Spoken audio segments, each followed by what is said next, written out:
837-820-584.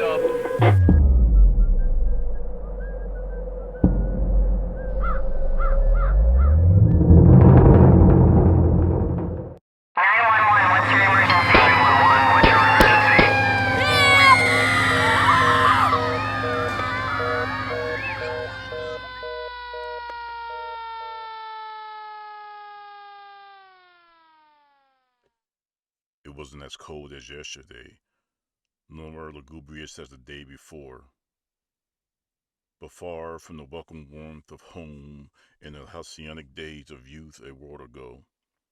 The salutary embrace of her mother's garden, the love of life, youthful curiosity of the unknown world, the joys and privileges of a carefree little girl, unfeigned and chaotic.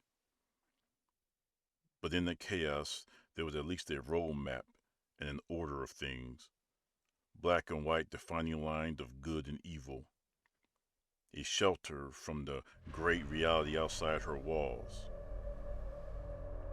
There were truths she wished she never had to know, a peripheral field of gray, a dead zone, a world savage and brutal, salivating to devour on the innocent, the weak, the young. A world so ready and eager to return to its former primordial state under the ancient laws of the animal kingdom. But as a cop, she lived in the gray and was burdened with the knowledge most people refused or was too hesitant to carry. There are people who've made bad decisions who are no evil than she, and people who chose a life unacceptable and detestable to most, but for benevolent reasons by others. Then there were people who lost all sense of right, wrong, and reason, and control of their facilities, where dark and light crossed freely, unchecked, and there was no good or bad, just doing, reduced to the thought processes and needs of a child. And there were people who simply made a mistake and regretted their mistake wholeheartedly, deserving of a second chance. In any case, it was a profession she chose of sound mind, if not naivety. Stooped and heavy-gaited, her shoulders slumped with the weight of 1,000 days. Days measured in grains of sand and seed, small victories in the daily damning of depleting dreams. Her apartment door shrieked as she leaned it shut, her head bowed but not in prayer. Her apartment a case study of contradictions bordering on hypocrisy. Her bedroom a stool of dirty laundry upon an unmade bed, strewn pillows and blankets, a TV remote on the floor, while her kitchen, clean and in order, with a place for everything and everything in its proper place. Her living room an armistice between the factions, as it was both neat and disheveled, a daily battle she raged inside herself to a standstill to keep at bay the mounting waves of chaos crashing against her sanity. Faces and figures and faceless voices reverberated like caged creatures in her head, projecting vividly upon closed eyelids and in dreams. A menagerie of souls and energies attempting to attach themselves in a parasitism to her mind, conscious and subconscious, to her very being. Sleepless nights, peripheral silhouettes, floating whites, screams, yells, crying, fighting, blood, vomit, urine, defecation, the dead, the twisted, the mangled, the gray, lifeless infant, the stillborn body collected from a dumpster.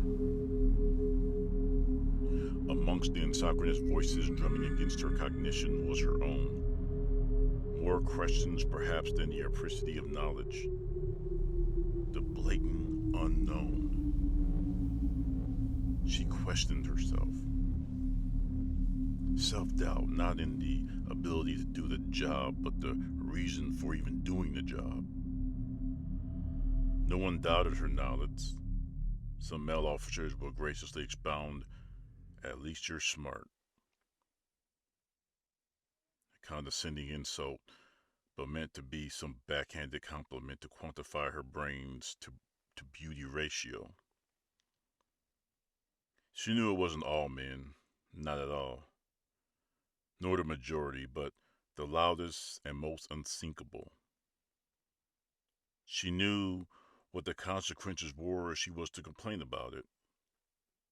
She tried to tell herself, well, you did choose a dangerous and male-dominated occupation, a taboo to say the least, but a career she chose and loved, though the reciprocation throughout the years was rarely, if ever, returned. Her father, so concerned over her, viewed the optics negatively, telling her that the men would eat her alive. The men would think, why would a woman want to join a male-dominated field unless she was looking for a husband, a collection of male partners, or a need to be gawked at in an infantile measure of self-worth? This infuriated her. But what really angered her was her willingness to at times compromise her feelings to appease the vulgar and the crass, so to be left ignored, so she can do her job and go home.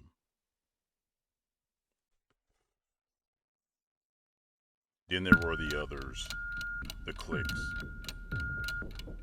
When she entered her room, there was a hush, a suspension of all conversation. They all stood or sat huddled together, heads down like grazing cattle. One would lift their head to look at her as she entered, then return to the group. Then another, and sometimes another. She was the leper, the mole, the Miss Mephistopheles waiting for a wayward glance in her direction to forfeit their souls, their jobs, and their families.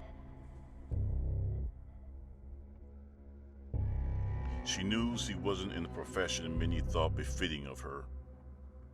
And she knew she was considered inferior. And she knew they thought she didn't earn her position. And she knew of women before that came and went under less than savory circumstances. And she knew the men before who lost their jobs because of said women.